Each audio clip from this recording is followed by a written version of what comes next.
It is a known fact that as we get older, we have a greater tendency to make embryos from our eggs that are missing or have extra DNA or chromosomes. And this is one of the biggest drivers of infertility and miscarriage that both become more prevalent as we age.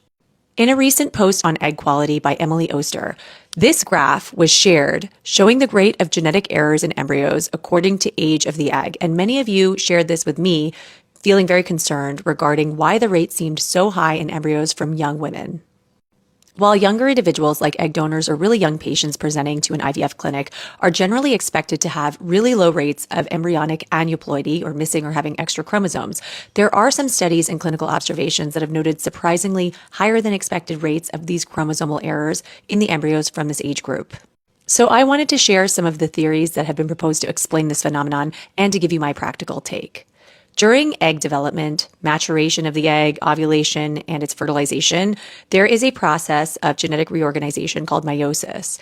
And this must proceed with extremely high precision to make sure that we have the right balance of chromosomes in the resulting embryo. It is possible that in very, very young patients, like women under the age of 25, 26, their machinery, the meiotic spindle, the proteins that help to pull the chromosomes apart, they may not be yet operating at peak efficiency or maturity. The spindle apparatus, which is responsible for segregating the chromosomes, could be less stable or more prone to errors, therefore leading to these higher rates of aneuploidy. It's also been proposed that hormonal signaling in young patients could be different and less stable within the microenvironment of the ovaries, and this could affect egg quality. There's also this concept that the regulation of gene expression without actually changing the DNA, something called epigenetics, may not be yet finely tuned in the ovaries of very young women, and that this could potentially increase the rate of errors. Another entirely different category of theories is surrounding the limitations of PGT testing on embryos. There is this thought that there could be much higher rates of false positives when PGT is applied to embryos coming from much younger eggs. And this can lead to an overestimation of aneuploidy, especially an overestimation of mosaicism or segmental aneuploidy, where only a section of a chromosome is missing in some or all of the cells that are being sampled and tested from the embryo. This idea is controversial, and there's definitely ongoing debate surrounding whether all abnormal findings are truly biologically significant, or if younger eggs may just be more prone to borderline or mosaic results that aren't actually clinically relevant.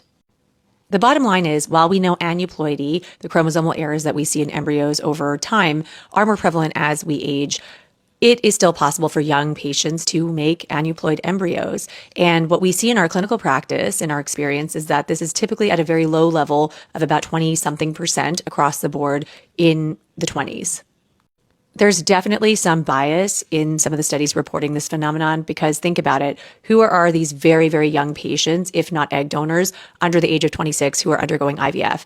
Typically, they're people with significant issues, and they are going to be outliers that don't reflect what the typical biological situation is for most people under the age of 26.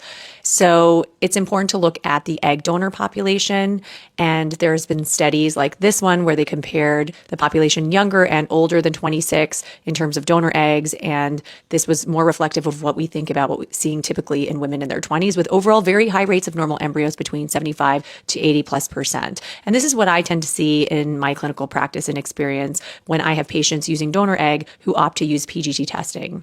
So don't let this post or images like this freak you out. The younger patients represented likely have lower rates of normal embryos due to either biological factors at that very extreme young age. It could also be due to selection bias regarding the population who's actually being studied. And we know that young women with significant issues or limitations in the PGT testing being applied to this patient population could also be playing a role. In my experience, most cycles occurring in women of this age group tend to have very high rates of euploid embryos and tend to yield excellent outcomes.